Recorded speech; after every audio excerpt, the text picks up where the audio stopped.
ससुर, कृपया तिजोरी बिस्तारै खोल्नुहोस्। सासुआमा जीवित हुनुभएको भए उहाँ मरिसक्नुहुन्थ्यो। मैले बारम्बार भनिरहेकी थिएँ, तर ससुरले मेरो कुरा सुन्नु भएन। उहाँले आफ्नो मनमा जे थियो त्यो सबै त्यो दिन गर्नुभयो। आखिर यो सब कसरी भयो? त्यो सबै म तिमीलाई बताउनेछु। मेरो नाम लैला हो। म 24 वर्षकी छु। म र मेरा ससुर चेन्नईको एउटा होटलमा बस्छौँ। 1 वर्ष अघि मात्रै मेरी सासुआमाको बिमारीका कारण देहान्त भएको थियो। उहाँको निधनपछि ससुर धेरै उदास रहन थाल्नु भएको थियो। उहाँले दैनिकका सबै काम छाड्नु भएको थियो र धेरै जसो समय घरमा चुपचाप बस्नुहुन्थ्यो। नमस्ते साथीहरू, तपाईलाई हाम्रो रमाइलो कथामा स्वागत छ। मेरा पति केही वर्ष अघि एउटा दुर्घटनामा बित्नु भएको थियो र तबदेखि म विधवा भएर ससुरसँगै बसिरहेकी छु। घरको सबै जिम्मेवारी म माथि आएको थियो। म हरेक दिन घरका सबै काम गरेर अफिस जान्थे। मेरो जीवनमा अब कोही आफ्नो बाँकी थिएन।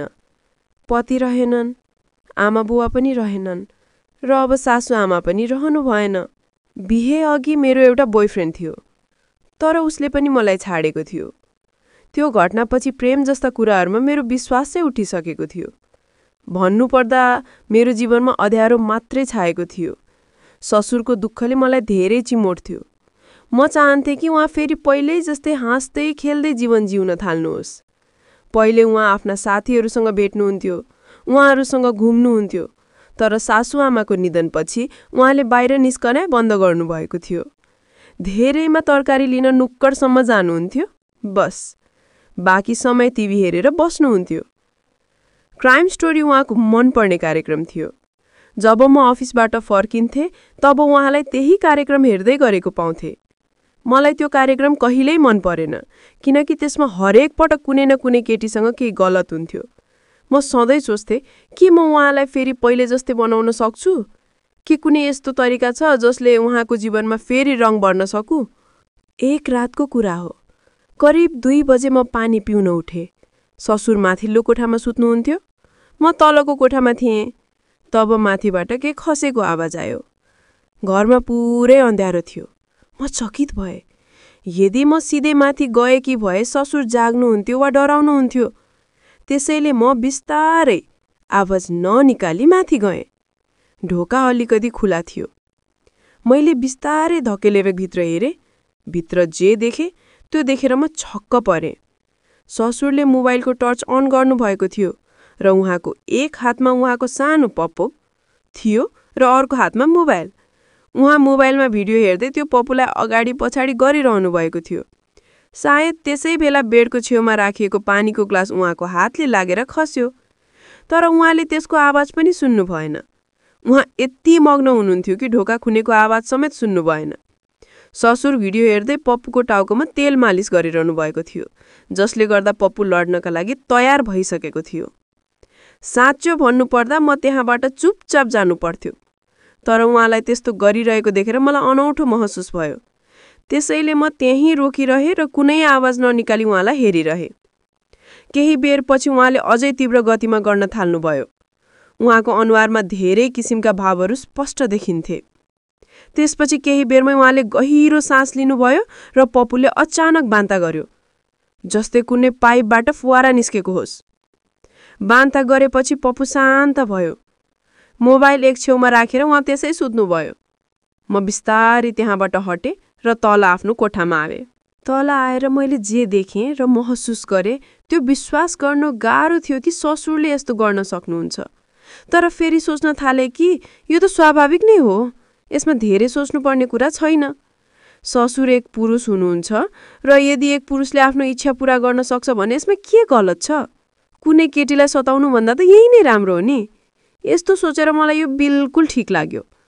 म अगाडि सोच्दै थिएँ कि 1.5 वर्ष भयो उहाँले केही गर्नुभएको छैन होला, त्यसैले उहाँको इच्छा त हुन्थ्यो होला नि, यसमा के खराब छ? अब उहाँलाई कसैको साथ मिलिरहेको छैन भने पप्पुकै सहारा लिनुपर्छ नि। उहाँले यसमा अरू के नै गर्नुहुन्थ्यो र? यस्तो सोच्दै मेरो मनमा यो विचार आयो कि अब यसको अर्को उपाय के छ? तब अचानक मलाई याद आयो कि ससुर आफ्नो पप्पु हलाउँदा धेरै खुसी देखिनुहुन्थ्यो। मैले उहाँलाई यति खुसी कहिल्यै देखेको थिइनँ। त्यसपछि मलाई विश्वास भयो र बुझेँ कि ससुरलाई के चाहिएको छ।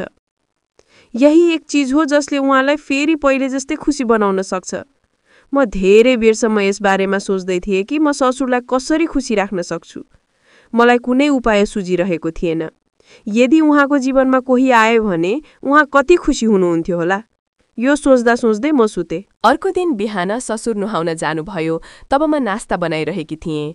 अचानक मलाई हिजो रातिको दृश्य याद आयो र मनमा विचार आयो कि एकपटक हेरौँ कि ससुर मोबाइलमा कुन भिडियो हेर्नुहुन्छ।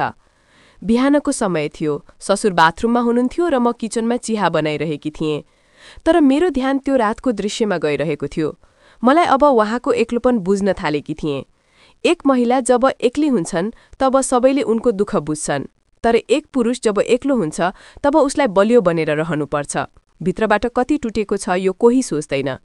मैले बिस्तारै ससुरको मोबाइल उठाएँ। मोबाइल लक थिएन। हिस्ट्री खोले तब केही भिडियोहरू देखेँ, केही त्यस्तै जस्तो मैले रातमा देखेकी थिएँ। तर तीमा कुनै पनि त्यस्तो कुरा थिएन, सबैमा भावना थियो।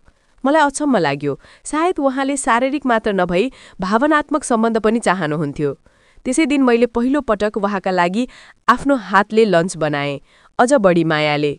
जब मैले उहाँलाई पस्केँ तब उहाँले टाउको उठाएर मेरोतर्फ हेर्नुभयो। धेरै समयपछि उहाँको आँखामा हल्का चमक थियो। लैला, तिमी धेरै थाक्छौ, आराम पनि गर है, उहाँले भन्नुभयो। म मुस्कुराएँ। तपाईको लागि जे गर्छु त्यो थकाइ लाग्दैन।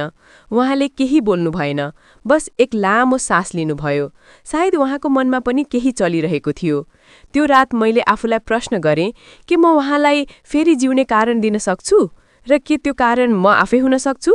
यी प्रश्नहरूले घेरिएर म त्यो रात सुतेँ। अर्को दिन बिहान म किचनमा चिया उमालिरहेकी थिएँ, तर मेरो ध्यान त्यही माथिल्लो कोठातर्फ थियो। ससुर नुहाउन जानुभएको थियो र उहाँको मोबाइल तल टेबलमा राखिएको थियो। मुटु धकधक गरिरहेको थियो, तर हात आफै त्यो फोनतर्फ बढ्यो। फोन अनलक थियो। सिधै भिडियो प्लेयरमा गएँ र त्यही देखेँ केही नामहरू, रोमान्टिक स्टोरी, ससुर, बुहारी कथा। यो देखेर मेरो सास अड्कियो। एक सेकेन्डको लागि यस्तो लाग्यो जस्तो कि कसैले मेरो पेटमा केही भारी राखिदिएको होस्।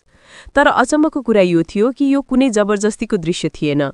जुन भिडियोहरू थिए तीमा महिलालाई सम्मान दिएको थियो, उनको मर्जी सोधिएको थियो।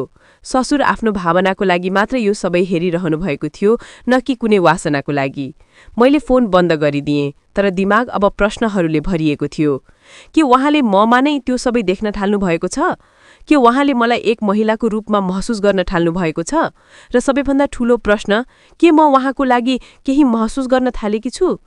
त्यो साँझ जब म अफिसबाट फर्केँ, ससुर सधैँ जस्तै टिभीको अगाडि हुनुहुन्थ्यो। मैले गएर उहाँको हात छोएँ। आज तपाईले केही खानुभएको पनि छ? उहाँ चकित हुनु भएन, बस भन्नुभयो, तेरो हात धेरै तातो छ, सबै ठिक छ नि? मैले पहिलो पटक उहाँको आँखामा सिधै हेरेँ। होइन, केही ठिक छैन। उहाँ अलिकति डराउनु भयो। के भयो? मैले भने, हिजो राति मैले तपाईलाई माथि देखेकी थिएँ। अब पुरै सन्नाटा छायो। उहाँको अनुहारबाट रगत उडेको थियो। उहाँ धीमा स्वरमा बोल्नुभयो, म माफी चाहन्छु बेटा। मैले उहाँको कुरा बिचैमा काटिदिएँ। तपाईले मबाट माफी माग्नु पर्दैन। अब उहाँले मेरो आँखामा हेर्ने हिम्मत गरिरहनु भएको थिएन। मैले बिस्तारै उहाँको हात समातेर भने, तपाई मान्छे हुनुहुन्छ र मान्छेको आवश्यकताहरू हुन्छन्। म बुझ्छु ससुर, र सायद म एक्लै नै छु जो यो सबै महसुस गर्छु।